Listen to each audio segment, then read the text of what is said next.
participate in the investigations against him. Nobody should get special treatment, and nobody should be subjected to special bias. Each day we learn more information that reflects the double standard that unfortunately seems to be pervasive at the FBI and at the Department of Justice. Just a few examples. Hillary Clinton received a small team at headquarters to conduct her investigation, according to emails released from current FBI Deputy Director Andrew McCabe. Contrast that to Donald Trump, who has more people investigating him than investigated the Oklahoma City bombing.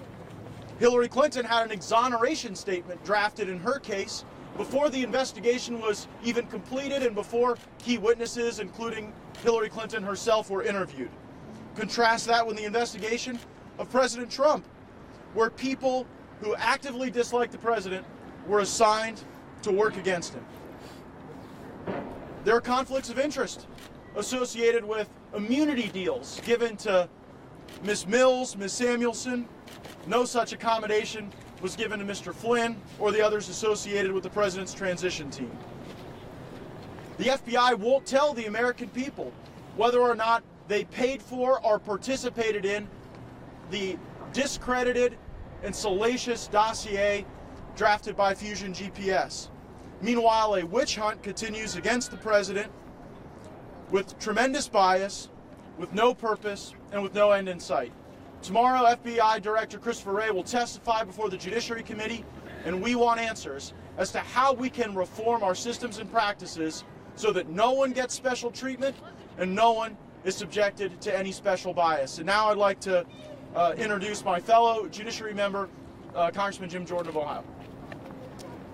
Thank you, Matt. Thank you for your leadership on this issue. We have a special counsel who is looking into whether there was coordination between the Trump campaign and Russia in an attempt to try to influence last year's presidential election.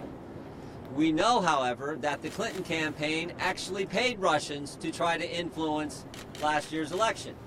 The DNC, the Clinton campaign, paid the law firm, who paid Fusion GPS, who paid Christopher Steele, who paid Russians to put together the dossier that we've all now read so much about. So last night we sent a letter to a number of us. I think everyone up here at the podium was part of that letter. We sent a letter to Attorney General Sessions, Deputy Attorney General Rosenstein, and FBI Director Wray, asking them to make public the application that was taken to the FISA court, that we believe was taken to the FISA court, to enable spying to take place on Americans associated with the Trump campaign. And we will be asking Mr. Wray about this tomorrow, and a host of other issues, I'm sure. But we think was this dossier, discredited dossier, paid for by DNC and Clinton campaign money? Was this dossier in fact used?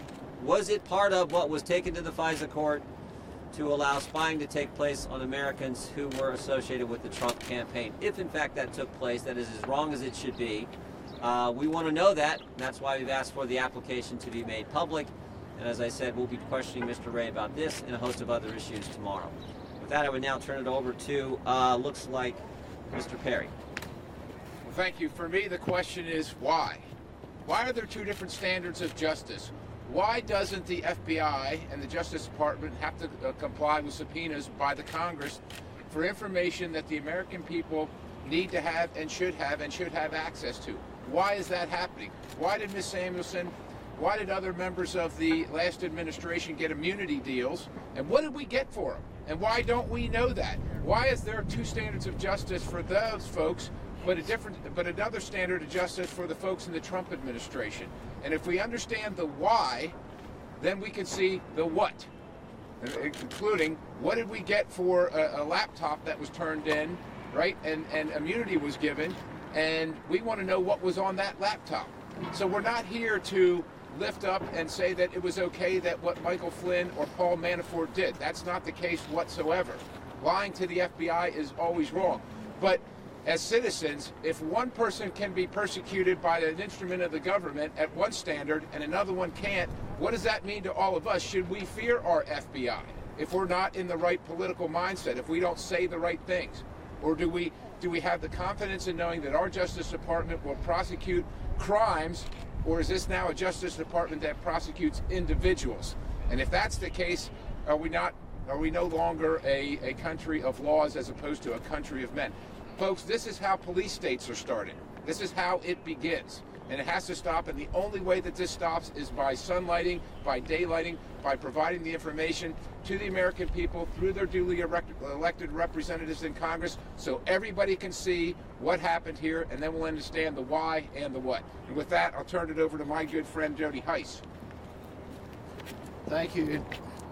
Grateful that each of you are here. Listen, this is all about ultimately whether or not Lady Justice is still blindfolded, or whether or not she is peeking out from underneath to show favoritism to certain individuals. The more we hear about how the FBI handled the investigations involving Hillary Clinton, the more we understand that she received special treatment, and that is unacceptable. From the infamous tarmac meeting with Bill Clinton and Loretta Lynch to the changing of the scandal from being described as grossly negligent to extremely careless, it is clear that Hillary Clinton has received break after break after break from the FBI.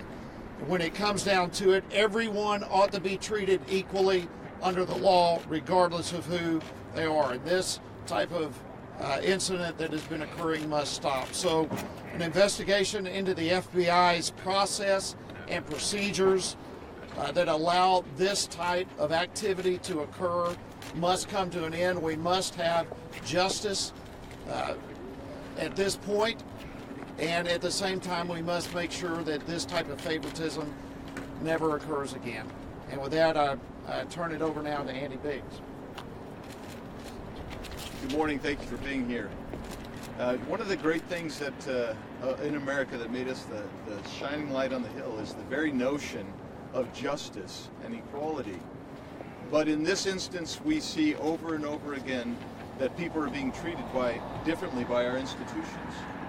And when that happens, that's the breakdown of our society and the breakdown of who we are as Americans. We have now seen that the FBI, and you conflate that with Mr. Mueller's investigation, is a big string that's in a massive set of knots. And few people are willing to take it on and start untying that knot and get us that string of truth. And that's what we're here to do, what we're here talking about today. Appreciate Mr. Gates from Florida and his efforts in leading this, and my colleagues up here today. As we get Director Wray tomorrow in Judiciary Committee, we'll be asking about the things that are causing this knot to be preventing us from untying that knot. The secrecy that the FBI is making, that they won't turn over records, they won't answer questions posed to them by Congress. The conflicts of interest, the biases that are there. These are the things that prevent Americans from getting justice. These are the things that we demand must be cleared up.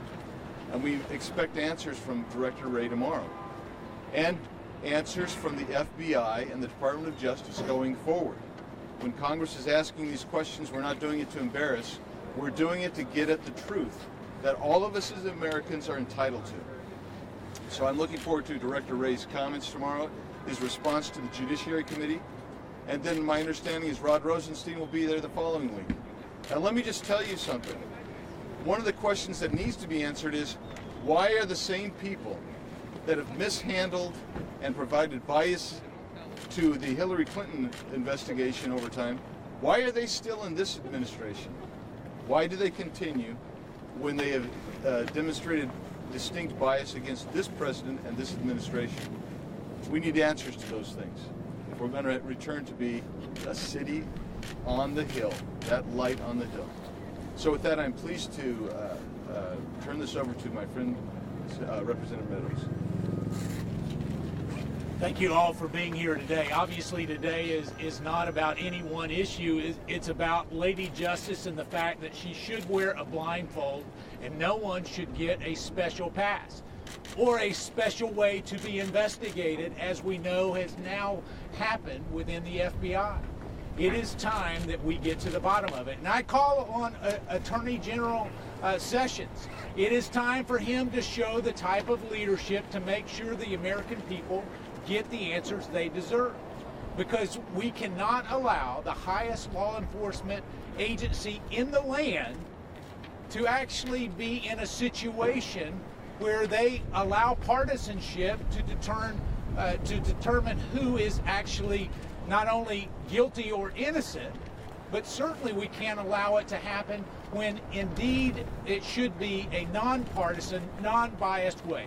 Now the question really is, if Mueller was doing such a great job on investigating the Russian collusion, why could he have not found the conflict of interest within their own agency? And so I'm calling on Attorney General Sessions to stand up and start leading, to be completely transparent in the documents, some of which you've heard my colleagues talk about today, is we need to understand what role did the dossier that was actually a campaign document play in the FISA court request. And also, we must understand that special deals for special people is not the American way. It is time that we have one standard for everyone, and I welcome the leadership of my colleague, the good gentleman from Florida, and the good gentleman from Ohio for their leadership on this issue. But I can tell you that time does not improve with this. The time for action is now, and there is a short fuse on demanding the kind of evidence and transparency that the American people deserve. Thank you so much. This concludes our press conference. We don't want this to become a cold hostage situation. A few members may stick around and answer questions. We thank you all for joining us.